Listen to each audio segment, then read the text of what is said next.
แท็กไปเลยสบายดีครับวันนี้รายการถ่ายทอดสดของเขากลับมาพบกันอีก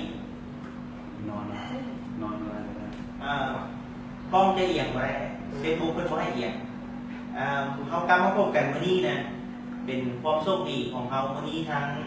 มีผู้ที่ได้สมไส้ผลิตภัณฑ์ของเขาแล้วเพื่อนประทับใจได้รับผลที่ดีเขาก็เลยสวยโอกาสไล่สดแบ่งปันเพื่อให้หลายๆท่านได้รู้จักความประทับใจของเพื่อนพวกเขาเห็นเกี่ยวกับผลิตภัณฑ์เพื่อสุขภาพคือเขาได้บอกกันหลายๆมือมันจะมี6 อย่างแต่ละอย่างมันจะเป็นการสกัดจากธรรมชาติสกัดจากหมักไม้จากผักต่างๆคือซูเปอร์โฟแลกเป็นผลิตภัณฑ์ที่สกัดจากหมักมังคุดหมักพีลาโปรตีเบอร์รี่แล้วมีข้าวแหลกสกอร์ค่าต้านอนุมูลอิสระสูงที่สุดในโลกเขาว่ากันว่าแต่ละมือเขาว่ากันว่ามันดีจังสั้นมันดีจังซี่ผู้นั่นกินดีผู้นี่กินแล้วเป็นอะไรเมื่อนี้เขาจะได้ผู้เพิ่นกินแล้วเพิ่นรู้สึกแนวไหนมาสัมภาษณ์ให้เบิ่งเลยว่าเพิ่นใส่แล้วเพิ่นประทับใจเนี่ยก็ขอต้อนรับแขกรับเชิญของเราเนาะสบายดีไหมสบายดีเลยขออนุญาตให้แนะนำตัวเลยเนาะให้ซื้อ อันนี้ชื่อสีครับ สีเนาะอยู่บ้านไหนอยู่บ้านเผ่าอยู่บ้านเผา เมืองหัดไทยฟอง บ้านเผาเมืองหน้าชัยฟองและอันนั้นเป็นแฟนง่ายกว่าเลยว่าเป็นไง เมียแล้วเมียแนะนำตัวเลยสิบป่าสำรันครับ อ๋อเป็นป่าเนาะเป็นเมียไอ้สีพูดมาว่าไอ้เคยไอ้ได้เจ็บป่วยเนาะไอ้เป็นโรคยังไงเป็นนิวคงบี นิ้วของบี แล้วก็นิวทอร์บี นิ้วคอน้ำบีนี่ แล้วก็เลยวันนี้เตว่าได้ผ่าตัด ผ่าตัดนิ้วของบีเนาะ ตัวนี้คงบี คือตัดบีออกเลยบอกผ่าตัด เตว่า ตัดบีออก ตัดออกไปแล้วได้ไปเจอตุ่มไปเจอเนื้อไล่แต่ผมรู้ว่าเป็นเนื้อไล่เนี่ยเพราะว่าเพิ่นได้เอาไปวิจัยเบิ่งแล้วเป็นมะเร็งปากมดลูกมะเร็งปากมดลูกแต่ว่าก็ได้รักษาได้ตัดแต่ว่ามันก็เป็นคือหูแล้วเป็นมะเร็งมันจะเป็นเซาเนาะมันจะลุกลาม ไอ้เป็นมาโดนอย่างเงี้ยตอนเป็นนิ้วของบีเป็นได้โดนไปไหนปวดคอโดนไปไหน ปวดท้องบางประมาณเดือนสาม ปวดคอเดือน 3ของ2017แล้วไปตัดเดือนไหน ไปตัดนี่เป็นเดือนเจ็ด ไปตัดเดือน7แล้วเนาะ ไปตัดนี่เป็นเดือนเจ็ดวันที่14เนาะ13 14ไปตัดช่วงกลางเดือน7เนาะหลังจากตัดแล้วที่ปวดคอมีมะเร็งพอส่งน้ำดีไม่บอกเลยก่อนหน้านั้นบริปวดตัวมะเร็งบ่ฮู้เลยบอก เพราะว่าเขาปาดพันพ่อแล้วมันจะเพื่อนเราพ่อเข้าไปแล้วที่ดิน อ๋อก องเข้าไปแล้วดินก้อนเนื้อแล้วเพื่อนก็เอาไปวิจัยมันทำมากิน แสดงว่ามะเร็งมันมีอยู่ก่อนที่เขาจะปัดถุงน้ำดีแล้วเนาะ แต่มันพวกกัน มันบอกกันอย่างน้อยเนี่ยหลังจากนั้นก็ตัดผมน้ำดีปวดคอแล้วเริ่มเฮ็ดจังไงเนี่ยแล้วหมอเพิ่นวินิจฉัยเพิ่นจะรักษาอะไร จะผ่าตัดแล้วก็ให้ใส่คีโมให้ใส่เคมีเนาะเคมีบำบัด เคมีบำบัดเนาะคีโม เคมีบำบัด ให้ได้ใส่ ก็แต่ว่าบ่ได้ใส่ก็ถือว่าก็บ่อยากใส่ เป็นตายานเนาะ บ่อยากใส่บ่อยากสภาพที่ว่ายังทำบ่ได้เลย เห็นหลายๆคนที่ไปใส่คีโมเฮ็ดคีโมมาเนาะโซมแล้วผมกระ ส้ ล่ ม น แล้ว เบิด ผมกระโดน ผมกระล่นเบิด ที่ว่าทำบ่ได้ บ่ได้ แต่ยังใจยังทำบ่ได้เนี่ยก็เลยว่าตัดสินใจมาหาทางอื่นลองดูก็หาหลายวิธีก็หาว่าตัวใดดีตัวใดบ่ดีก็จะตัวใดดีรักษาได้ก็เลยรับปรึกษาทางครอบครัว แล้วให้ได้มาเจอผลิตภัณฑ์ของสยามนิวตันได้ไหมไม่ใครเป็นคนแนะนำ ก็ทมิตกับหมู่เรานางคือจันเพ็งแนะนำมิตรทมิตจะเป็นคนเพิ่นสิซอยเอ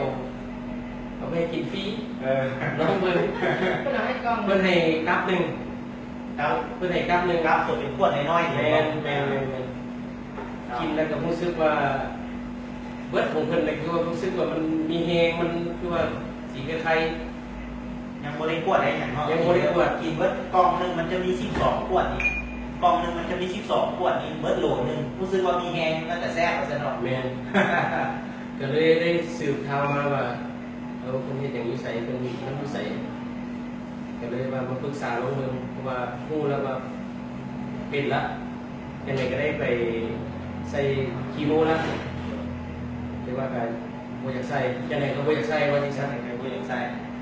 แต่จังว่าจังดำเนินต่อกินมากอะหรือว่าเข็งแรงก็ไปได้มาได้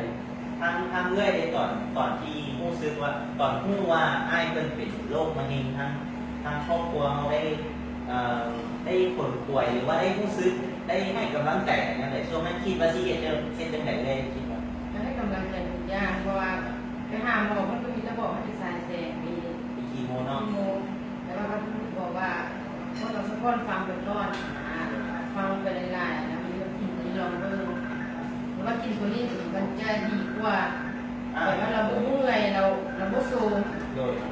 ก็เลยได้กินตัวนี้มัน ไอ้ได้ไส้ตัวไหนเนี่ยผลิตภัณฑ์ โอทวิตจะใส่ตัวนี้ส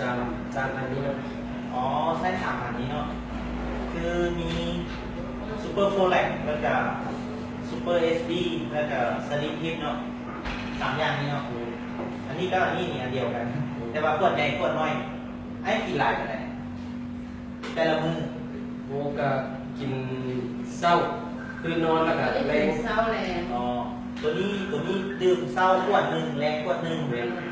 ตัวนี้เลย มันเศร้าตามอาหาร กินก่อนช่วง8-9 โมงเช้า เนี่ นี่ ย เนาะแล้วตัวนี้เลย ตัวนี้กินเศร้าแรงเลยก่อนอาหารก่อนออกกำลังกาย กินเศร้าแรงเลยเนาะ เศร้าแรงแต่อันนี้กำลังนอนสินอนกินอีก อ๋อ ตัวหนึง แสดงว่าไส้ซูเปอร์ฟูลแลกเศร้าขวดหนึ่งก่อนนอนขวดหนึ่งแล้วกินซูเปอร์เอสบีช่วงสีสวยๆนิดนึงหลังเขาเศร้าอีกขวดหนึ่งแล้วสลิมทิพนี่กินเศร้าแรงเลย เพราะกินแรง กินแต่ตอนแรงกินแทนเท่าแรง แรงประมาณแรง ตัวนี้จะช่วยดูน้ำหนักได้เลยน้ำหนักให้ดูลดหลายป่ะ น้ำหนักก็โอเค เดี๋ เดี๋ ย ยว ว นี้ นี้ เป็นอาหาร เดี๋ยวนี้เพิ่มเป็นเดือนละตอนนั้นก็เศร้ามัน โดด ก็คือว่าสรุปแล้ว คือไปใส่เคมีเนาะใส่เคมีบำบัดใส่คีโมนี่ก็ถือว่าต้องเป็นเงี้ยนี่ก็ถือว่าหลายเติบมันเทียบใส่อันเทียบใส่ชีวิตพนักงาน พอมันเป็นเฮดคีโมอีกหลายกันเลย เพิ่นวางไว้นี่ก็สิถึงประมาณ600,000 600,000 บาท เส้นก็ใส่แสงสิไหม 600,000 สปอกสายแสง600,000 บาท150 ล้านกีบ แล้วถ้าเพิ่นให้กินยานี้กินยาเดือนนึงมีถูกที่80,000 เดือน แล้วก่อนเดือน2 เดือนตกประมาณเดือนละแสน โอ้กับเกือบล้านเนาะกับเกือบ200 ล้าน เขาก็กำลังทรัพย์เขาก็ถือว่าเขาคงมีหลายกว่านั้นก็เลยว่าได้ซอกหาวิธีทางด้านนี้ลองเบิ่ง โชคดีเนาะ โชคดีก็ถือว่าก็รอด โดยไอ้กินหลังจากกินเบิร์ดกองหนึ่งที่ว่าหม่วงมาให้กินฟรีเห็นแล้ว12 ขวดเห็นแล้ว หลังจากนั้นมาซื้อเท้าหาแล้วมาซื้อไป กินหลายกันไหนหลังจากนั้นจังหู้ว่ามันดีขึ้นสัดเจน ผู้ดีไม่กินเบิดอีกผู้ดีเป็นอีกเดือนหนึงนะ กินอีก เดือนหนึงผู้ดีก็เทียบเฉลยว่ามื้อหนึง2 ขวด จับ เดือนหนึงมันก็สิถึงประมาณอาทิตย์หนึง เดือนที่ 14 ขวด เป็น10 ประมาณ60 ขวดเลยครับห้ากล่องนี่5 กล่องมันมีกล่องละโหลแล้วจะกินตัวนี้นะ แม่นบ่ กินหลายๆตัวเนาะ แม่น ประมาณเดือนหนึ่งเนาะมากินอีกหลังจากนั้นอากาศเป็นยังไง รู้สึกว่าคือว่ามันมีเหือมีแหงเหือมีแหงคนเก่าเนาะแต่ว่าเขาก็ได้มันออกกำลังกายนำได้ย่างได้อย่างไรมันเรียกมันก็บ่มีแหงว่าสิย่างหรอกแต่ว่าก็ต้องได้ฝึกตัวเองแล้วก็ได้ทำใจไปนำแล้วก็เลยว่า ตอนห้องเปลี่ยนน่ะมันเจ็บบ่ไหม กะเรียกตัวปลาเป็นกับเพียแบบบ่มีแฮง เทียร์บ่มีแฮง เพีย เนาะ บ่มีแฮง แต่บ่มีเจ๊เป็นก้อนเป็นเนี่ยคือเจ๊บ่บอกคือเจ๊อย่างนี้บ่แม่น บ่ คือเทียร์เนาะคือเทียร์มีแฮง เพีย กินไปเดือนนึงเนาะหลังจากนั้นแล้วไปกวดแล้วบอก เดี๋ยวนี้ก็ปวดเลือดปวดอย่างก็ที่ว่าปกติแต่ว่าก็ต้องได้เสกเพราะว่าตรงนี้คือฮู้ว่ามันเป็นเนาะว่าเรื่องบ่ฮู้ว่ามันสิลุกลามมาปานใด ครับ แล้วมันสิย่างมันปวดได้เลย ครับ เดี๋ยวเราก็ต้องแต่ละเดือนต้องได้เสก ได้สิคือ บ่ป่วย แม่คือต้อง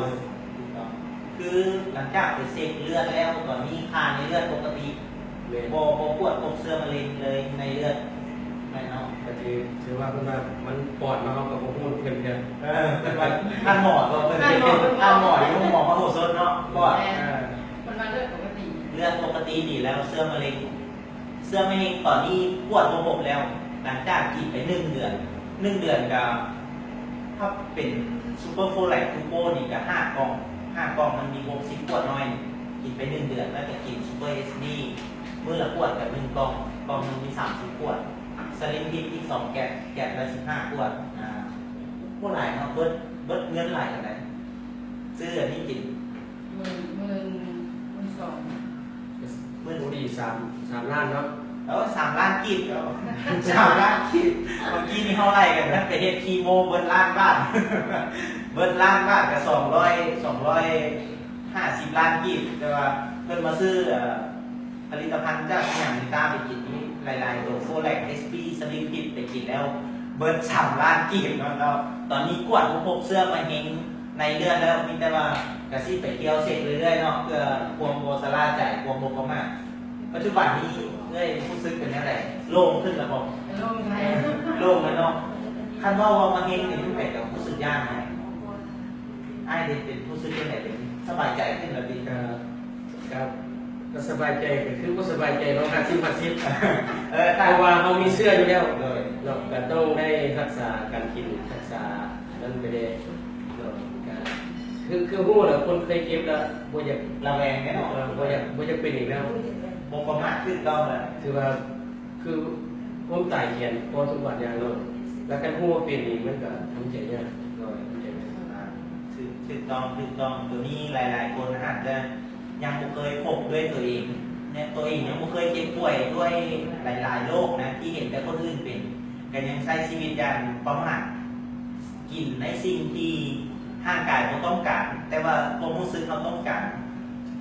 กินในสิ่งที่ร่างกายมันเอาไปใช้ก็ได้นะแต่มันเป็นสารพิษกันนั้นยืนอยู่ในความประมาทคือข้อดีของมันก็คือให้เราประมาทเนาะ แม่น เอาแต่มาค้นพบกับวิธีการรักษาสุขภาพตัวเอง เขาเล่นก็งดไปนิดตัว โดย สิ้นก็แม่นงดไปนิดตัวแต่ที่ว่ากินผักเป็นกับป่าเป็นนั่นเลยเขาแรงก็เป็นบ่ได้ต้องก็มีแต่ผักหรือว่าน้ำปั่นดอกไม้เลยเป็นดี หรือว่าสลิปทิปนี่แล้วแต่ขวดนี้ขวดเดียวก็คือข้าวเข้าข้าวหนึ่งเลย มีอาหารครบ5 หมู่อยู่ในนี่มีพืชผัก18 ชนิดอยู่ในนี่คือแล้วเข้าเลย ให้พลังงานหน่อยซ้ำไข่ต้มหน่อยเดียวทีละอย่างไปทั้งน้ำพลังงานไปแล้วกวนเป็นที่ไหนผมรู้สึกทางครอบครัวเดี๋ยวนี้สบายใจกันแล้วเนาะ สบายใจ สบายใจขึ้นแล้วจึงสิแหละทางผู้ชมความสุขของการมีสุขภาพดีผู้หนึ่งป่วยในครอบครัวหลายๆคนอาจจะเป็นพวกญาติพี่น้องอาจจะเป็นพวกน้ำกันโปรสปอร์ตแต่คนป่วยฉะนั้นการที่เขามีสุขภาพดีนะมันจึงเป็นสิ่งที่ล้ำเลิศแล้วในครอบครัวเขาเนี่ยเขาอาจจะยังโมร่ำรวยมีเงินมีทางหลายแต่ถ้าสุขภาพดี มันเกิดความสุขอย่างหนึ่งผลิตภัณฑ์ของเขากับขอประกอบส่วนเป็นส่วนหนึ่งที่จะสร้างความสุขให้กับทานหรือครอบครัวของทานได้คือการมีสุขภาพดีท่านใดมีอย่างสอบถาม หรือว่าสนใจก็สามารถอยากสอบถามกับอ้ายเพื่อนอาจจะมีคนที่ว่ากำลังเป็นอยู่บ่มีพี่น้องกำลังเป็นแบบปรึกษา อันนี้เพิ่นเว้าคืนให้ฟังเนาะทวนคืนไอ้สีเพิ่นเป็นเบื้องต้นมันเป็นไหมนิ้วผมหวีเนาะ นี่คงมีเท่านั้นมี นิ้วตรงหวีแล้วก็ นี่มันก็ต้องมี นิ้วคอน้ำหวีหลังจากนั้นไปปวดคอแล้วหมอกระสั่งผ่าตัดคือตัดเอาหวีออก ในระหว่างที่ตัดหวีออกก็ใส่กล้องซองเข้าไปกวดพบมะเร็งพอส่งน้ำหวีไปกวดพบมะเร็งตัดหวีออกแล้วไปกวดพบมะเร็งแบบนี้กับหมอให้คีโมสายแสงงบประมาณที่ไล่คร่าวๆกับไปกับซีเวิร์ดอยู่ประมาณ1 ล้านบาทหรือว่า200 กว่าล้านกีบเพิ่นก็ยังบ่ทันอยากคีโมหาทุกวิธีทางที่จะรักษาเลยที่โบไซสารเคมีโชคดีที่ว่ามีคนมาแนะนำเพิ่นได้เจอกับซูเปอร์โฟแลกกินไปกล่องหนึ่ง12 มื้อ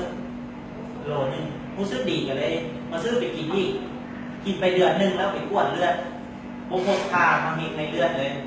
ก็คือกวดเลือดนี่โบพบมะเร็งแล้วมีแต่ว่าต่อไปจะไปเช็คคืนผู้ใดยังบ่มั่นใจ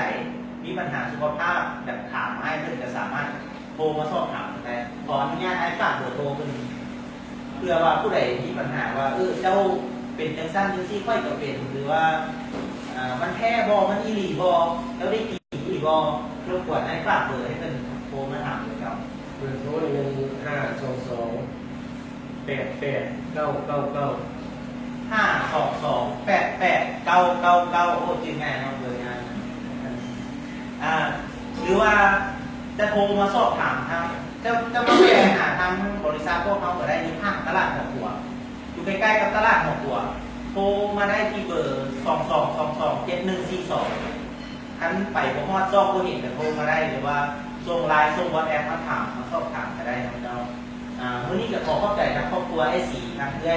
ได้ป่าเนาะหลายๆที่ว่ามาแบ่งปันให้กับหลายๆท่านได้รู้จักผลิตภัณฑ์ของเราว่ามันดีจังได๋มีความภูมิใจนั่นแหละเจ้าขอขอบใจหลายๆขอบใจ